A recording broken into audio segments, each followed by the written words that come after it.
Assalamualaikum warahmatullahi wabarakatuh. Perkenalkan, nama saya Ayu Putri Agustin dari kelas 11 IPA SMA Islamiyah PAS Al-Barokah.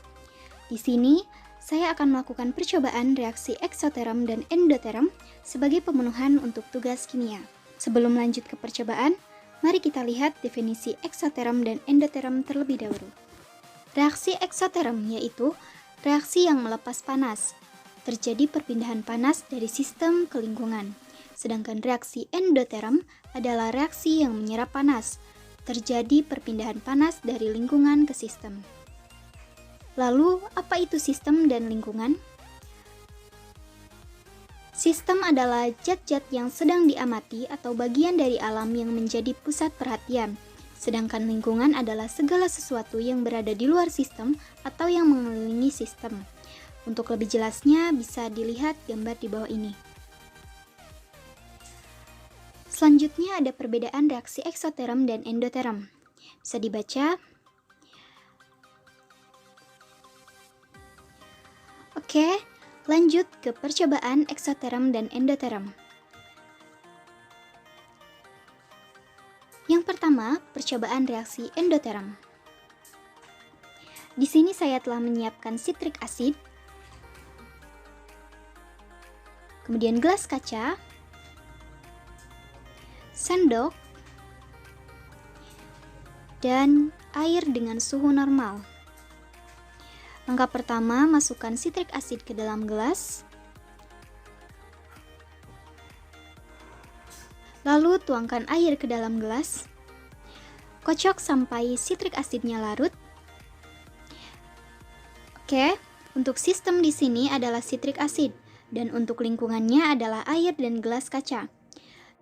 Sesuai dengan definisi reaksi endoterm, citric acid akan menyerap kalor dari lingkungannya, yakni air dan gelas kaca, sehingga air dan gelas kaca mengalami penurunan suhu. Karena mengalami penurunan suhu, gelas dan air akan terasa dingin. Percobaan yang kedua yaitu reaksi eksoterm. Di sini bahan-bahannya sama seperti tadi, hanya saja citric acid diganti dengan deterjen bubuk. Langkah pertama, masukkan deterjen bubuk ke dalam gelas. Lalu tuangkan air.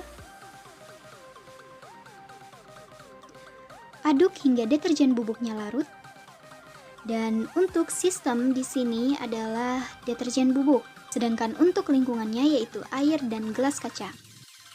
Sesuai dengan definisi reaksi eksoterm, deterjen akan melepas kalor ke lingkungannya, yaitu air dan gelas kaca, sehingga air dan gelas kaca mengalami peningkatan suhu.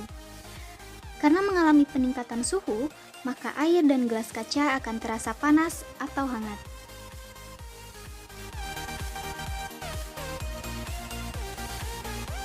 Percobaan tambahan. Yang pertama, reaksi endoterm. Di sini, saya hanya menyiapkan satu buah gelas kaca dan air dingin. Air dingin sebagai sistem, sedangkan gelas kaca sebagai lingkungan. Sesuai dengan definisi reaksi endoterm, air dingin akan menyerap kalor dari lingkungannya, yakni gelas kaca, sehingga gelas kaca mengalami penurunan suhu. Karena mengalami penurunan suhu, maka gelas akan terasa dingin. Percobaan kedua, reaksi eksoterm. Di sini, saya juga hanya menyiapkan gelas kaca dan air panas. Gelas kaca sebagai lingkungan dan air panas sebagai sistem. Sesuai dengan definisi reaksi eksoterm, air panas akan melepaskan kalor ke lingkungannya, yaitu gelas kaca, sehingga gelas kaca akan mengalami peningkatan suhu. Karena mengalami peningkatan suhu, maka gelas kaca akan terasa panas atau hangat.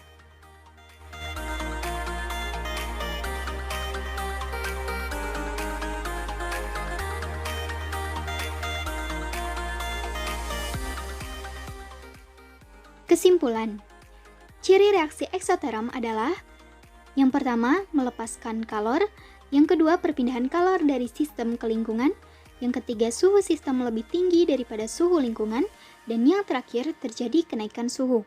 Contohnya, deterjen di dalam gelas yang dilarutkan dengan air menyebabkan gelas terasa hangat. Contoh kedua, air panas yang dimasukkan ke dalam gelas menyebabkan gelas terasa panas pula. Ciri reaksi endoterm. Yang pertama, menyerap kalor. Yang kedua, perpindahan kalor dari lingkungan ke sistem. Yang ketiga, suhu sistem lebih rendah daripada suhu lingkungan. Dan yang terakhir, tingkat suhu menurun. Contohnya, sitrik asid atau asam sitrat di dalam gelas yang dilarutkan dengan air menyebabkan gelas terasa dingin. Contoh kedua, air dingin yang dimasukkan ke dalam gelas menyebabkan gelas terasa dingin pula. Sekian dari saya. Wassalamualaikum warahmatullahi wabarakatuh.